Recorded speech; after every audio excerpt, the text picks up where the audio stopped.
please, Rick Paul, come over.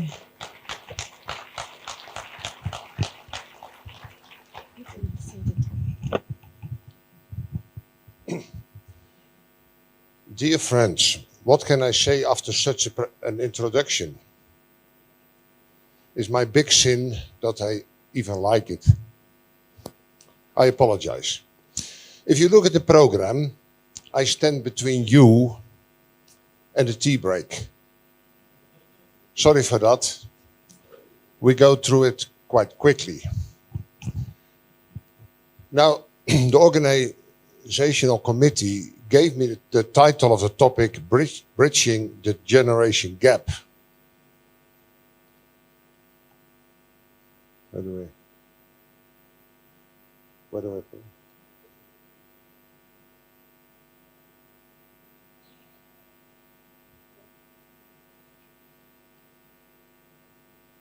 Can you advance the slides when I put up my hand? Also possible. Brilliant.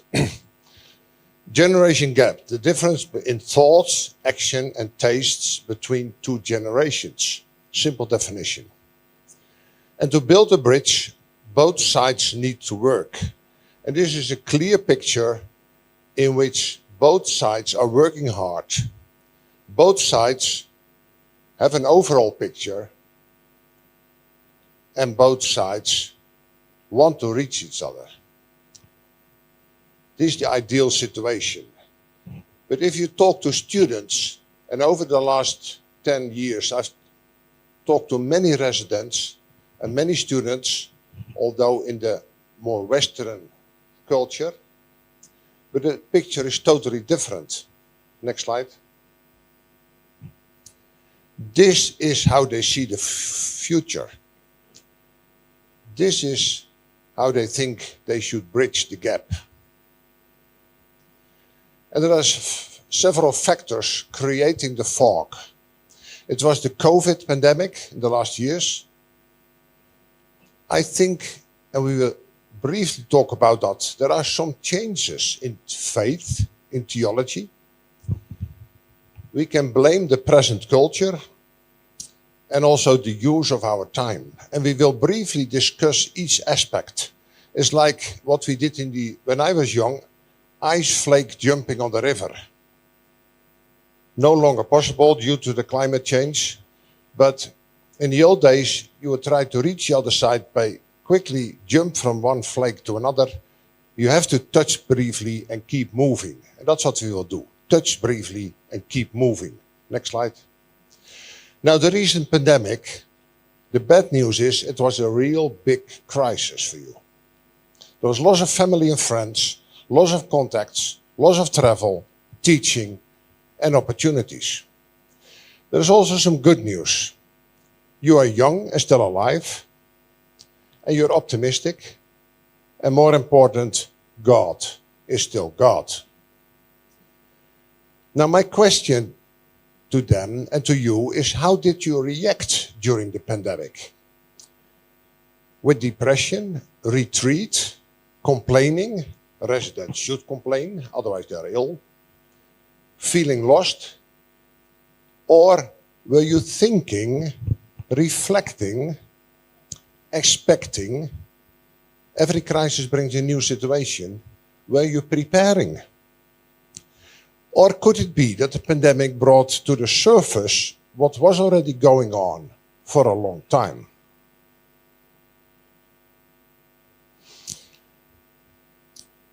Some change in faith, and I put there a question mark, because I like history. And in every time and place, the Christian belief has had its own emphasis and omissions. Do I have to mention the 16th, 17th century when Christians thought that slavery was a normal thing?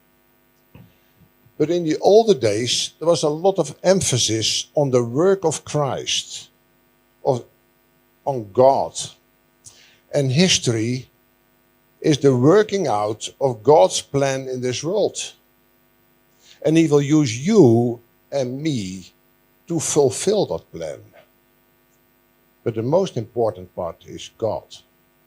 And in modern days, there is slightly more emphasis on the Christian. And you can hear that in the songs, you can hear that in the theology, that actually God is there to help us.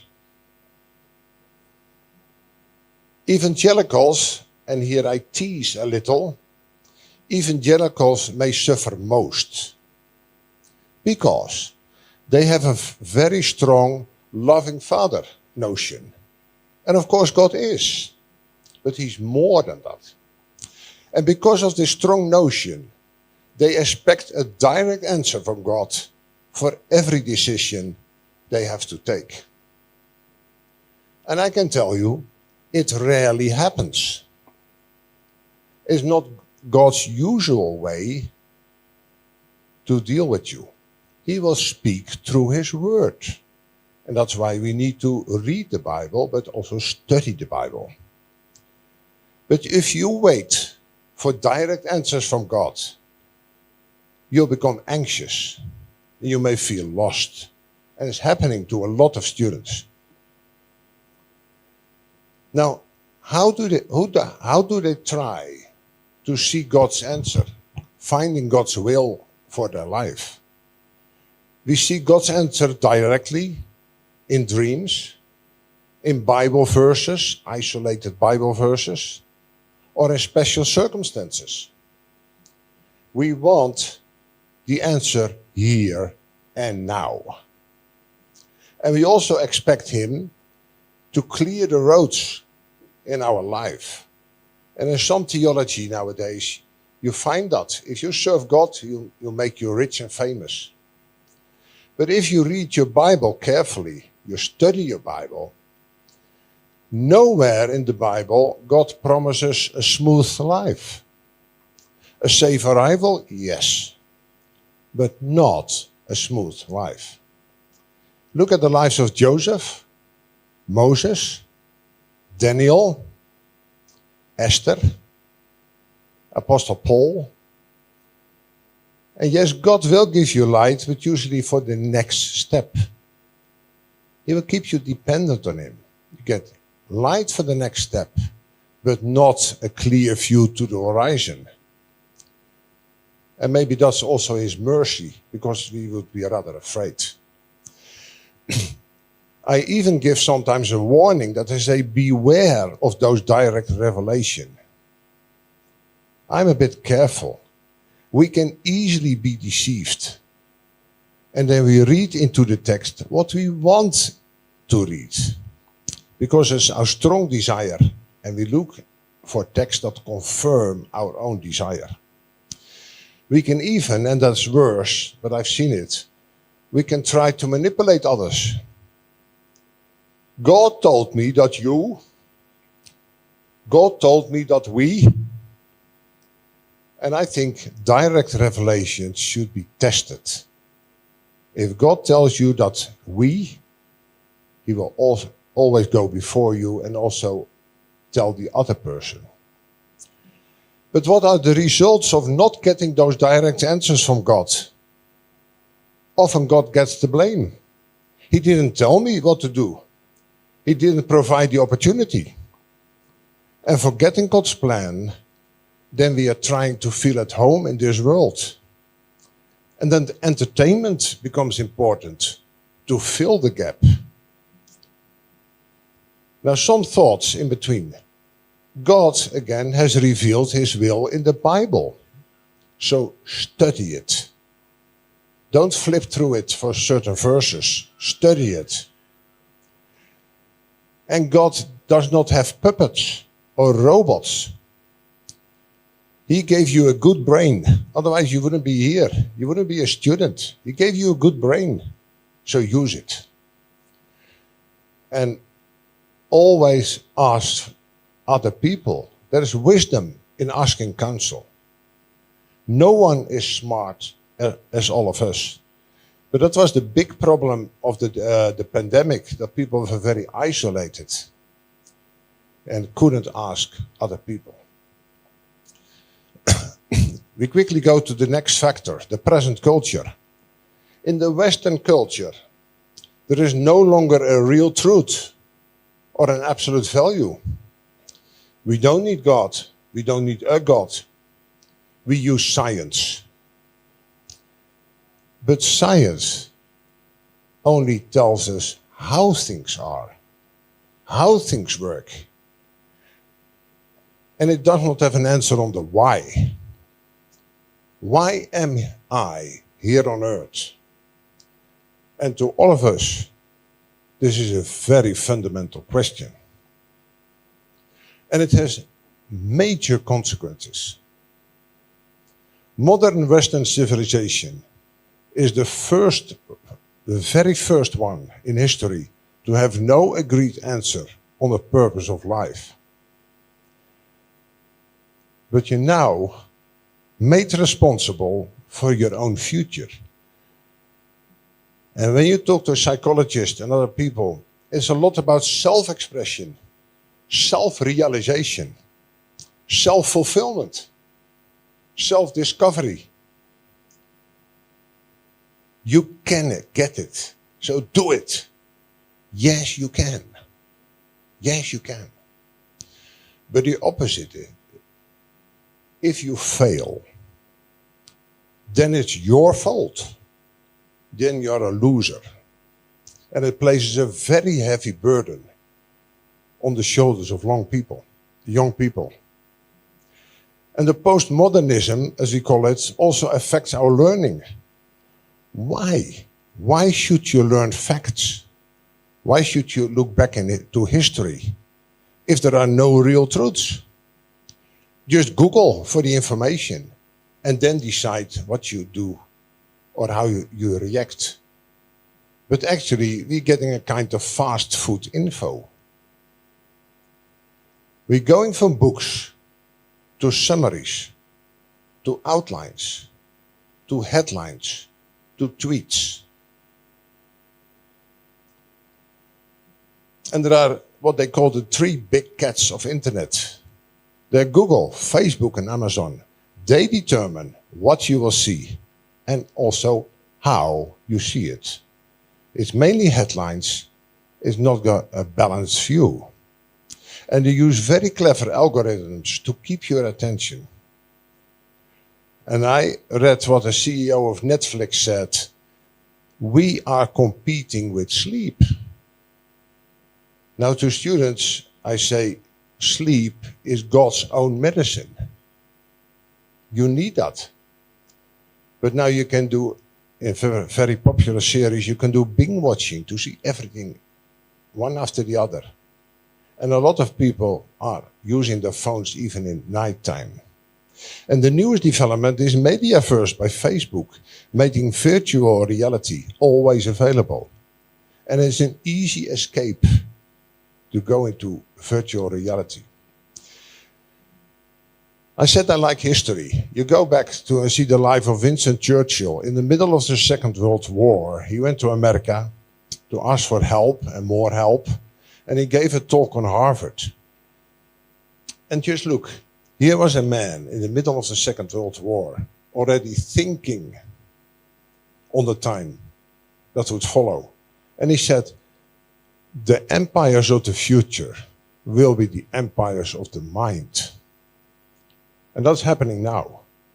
It's a battle that does not appear in the headlines of the news. It's about Sudan war, it's about Ukraine-Russia war, but that is the real war. And finally, another factor is our individualism, especially in the West. You, as young people, you're told that you're amazing. Well, you are, but you're amazing. You should follow your dreams.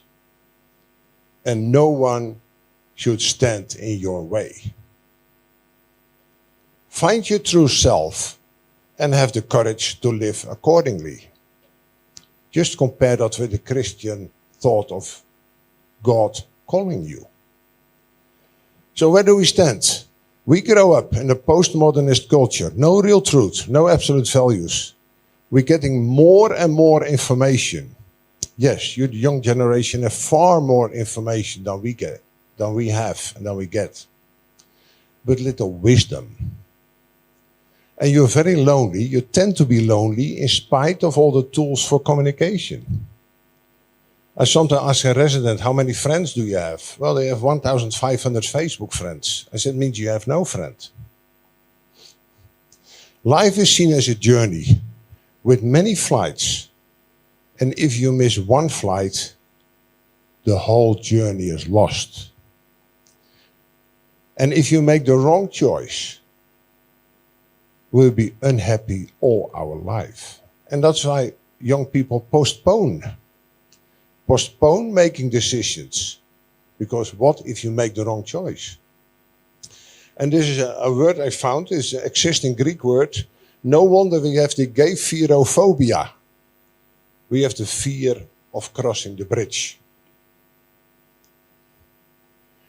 But life goes on. We cannot postpone. We have to cross the bridge. And you want to, and you have to make your own life. But we, the older generation, still run the hospital. And we control the training. So how do you prepare yourself for the crossing? Because if you don't, you'll be in for a few big shocks. Society and the hospitals are still a system that want you to adapt. Adapt into the system, serve other people, but you've been told to express yourself. Now to prepare, ask yourself some questions. Major question in life. Does it bring me closer to God? Yes, do it. No, don't do it. But if many questions, the answer is not very clear. Then go to the next question. Does it fit my talents? Does it make my heart sing? That's what I tell them when they say, what should I be? What should I become? I said, what are your talents? Because if you have to work against your talents, you'll get a burnout. Does it fit your talents? Do it. Does it not fit your talents? Don't do it. And then they say, but what are my talents? I said, come on. You're 20 plus. You should know yourself. If you don't know it, ask your friends, your real friends. And if they are not willing to tell you, ask your mother. She knows you. If it's not clear, consider the next question.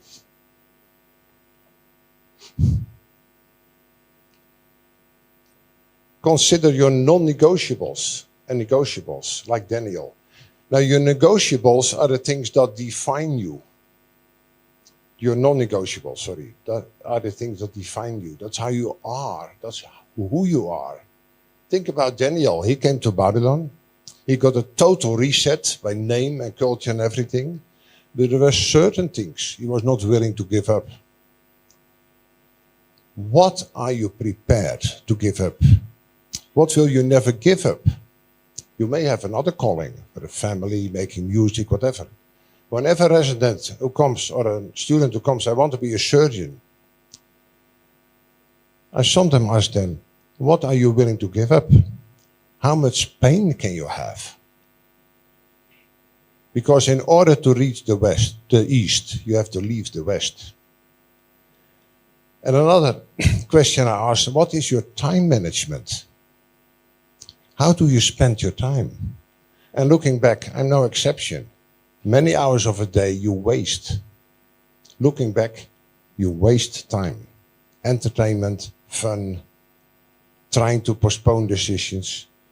And the question is, where do you want to be when you're 29 years plus 364 days?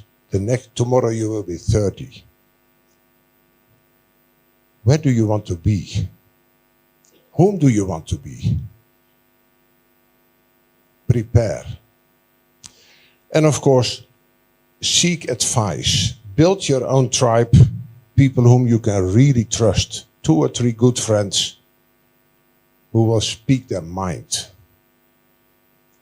Next one. In short, understand your culture. So bridging the gap, the word is understanding. You have to understand your culture, but you also have to understand yourself because you are part of your culture. Culture is what we breathe in, what is normal to us. And you have access to all the info. But you need more than that. You are the generation who want to make an impact. But you need knowledge plus wisdom. And then you can create an impact. And start to understand others. Also those on the other side of the gap. And I'll quickly talk. Yeah, your tea is coming. I'll quickly talk on the other side of the gap. The older generation. That's not paradise either. It's a new field with its own problems and rules and expectations. And they may clash very much with the expectations you have. Let's look what's happening there. The culture of the old generation. I was trained that way. Job goes before everything. With family. We spent, in my training time, more than 100 hours a week in the hospital. And there was an adherence to very strict hierarchy systems. Well, the higher I came in the hierarchy, the more I started to like it, but there's strong hierarchy systems. And the training is based on this very old master-apprentice model. And there is a very old-fashioned handing over of knowledge and hopefully wisdom. But they define it, and it's hard for the young ones, because often position and income define the training scheme. I've traveled a lot, I've traveled extensively, and in many countries, the older ones do not train the young ones fully, because they're afraid to get competition, and it will affect their income. So the hospital is not paradise. In many countries, doctors are known for being arrogant. If you ask what is the most common feature of doctors, here we talk about serving other people's. It started already when I applied for the medical school and said, why do you want to study medicine? The answer was, I want to help people. And they would look at you and say, if you want to help people, you do shopping for your neighbor. But here is science. And many doctors have become salesmen for medical products. And once I heard, sorry, I don't know a Christian doctor in this place. So what has happened? What has happened? Now, if you look at your medical training, it is one big molding process. It's changing you into a professional. And of course, that's good. It gives you knowledge. It provides you with skills. And it also provides you with an attitude in thinking and in behavior. And most of us did well. And so will you. You will do well. But simply statistically, some of you gradually will start to misbehave. I'm not saying anything about your pleasant characters, but just statistically, some of you. And there will be behavior guided by the want of money and power and also addiction. It's very common among doctors to be addicted. Because if you're a doctor, who should guide the guide? They're prone to get addicted. And is there a way to avoid this? How did it happen? This is what I teach my residents. And I was able to do so in the Netherlands in a nationwide day for teaching young residents. They asked me to, and I told them about this one. I think it's important. In the Second World War again, C.S. Lewis, in the middle of the war, he gave a lecture to the students of King's College. London was burning, and he was talking to the students about the situation after the war. What should happen to them? And he said, every system, every society has two systems. And he called it The second one, the inner ring. There is an official one, and it's based on hierarchy. In the army, the general, the colonel, the major, the captain, and then the soldier. That's the normal system. In the hospital, let's say on a surgical department, you have the professor in university, you have the senior staff, you have the resident, and at the very bottom, there is you, the poor student, the young resident. And there's sometimes a situation you can be rather afraid to be in. Now the official system, but there is a second system also. Because what if you are a young resident and in this very uncomfortable position, what if the director of the hospital is your uncle? Hey, that gives you a certain protection. You don't feel that you're not so afraid any longer. So there is everywhere, and it starts already in the classroom, on the primary school or in the secondary school. There is an unofficial system, and it's based on influence. There is always in every society, in every group, the little inner group, the people who rule things, who are the popular ones. Now the official system is visible. It's open and it has accountability. And the unofficial system, which Louis called the inner ring, or the Russian writer Tolstoy, he called it the second system. The unofficial system is hidden, is not transparent, but it works. It's a kind of unofficial society within a society. And there it comes, there is the tendency among people to arrange things by the second system, to find your way. Now this inner ring is not necessarily bad, but it can easily become so.